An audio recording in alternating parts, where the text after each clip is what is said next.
Hi everyone, welcome back. Today we are solving count negative numbers in the sorted matrix. So the problem is pretty straightforward. We will be given a grid in which both the rows and columns will be sorted in non-increasing order. And we want to return the number of negative numbers in the grid. So if you look at these two examples, this one has no negative numbers, so we return 0. This one, we count 8 of them are negative. 1, 2, 3, 4, and 5, 6, 7, 8. So that's why we return 8. So now that we have seen some examples, let's get to how we can solve this problem. So the brute force way where we may solve it is we can check every single number, and the number of numbers that we will be checking will be the number of rows times the number of columns. So the time complexity of this method will be O of R times C, where R is number of rows and C is number of columns. And there is a slightly more efficient way, so we can go over that way right now. So recall that the rows and columns will both be sorted in non-increasing order, meaning for whichever number is here, everything below it and to the right of it will both be less than or equal to. So knowing that, what we can actually do is we can start from the top right and we will look to the left, and as soon as we see a number that's not negative, then we can take the last index subtracted by whichever index we are on and then add that to result. So that will be a number of negative in this row, and then we can move down. Now if the number is negative, we keep moving left. If the number is positive, then we know that everything to the right is negative because the rows are also non-increasing, meaning that if this is negative, then we know this is negative.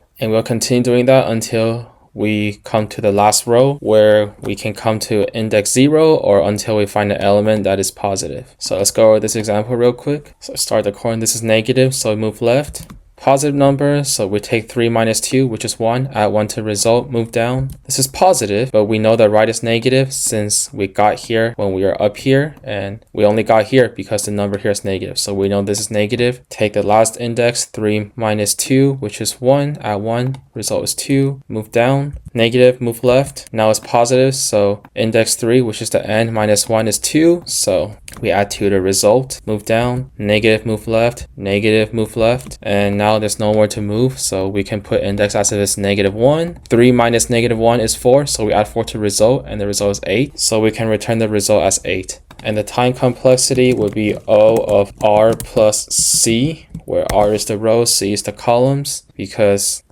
the time would depend on the number of rows plus the number of columns, since we are only moving by the negative numbers that we see rather than always looking at every element. And the space complexity would be O of 1, because the space of these two variables will not depend on the input size. So now let's go to the coding part. So first we initialize result to 0. Then index, we will start with the end, so it will be a length of grid of 0 minus 1. Now we will look through each row. So for row in grid, we'll set a while loop, make sure the index is greater than or equal to 0, and as long as it's negative, we keep moving the index to the left. So we'll do index minus 1. Then afterwards, we'll take the result of the last index minus index. So minus 1 minus index.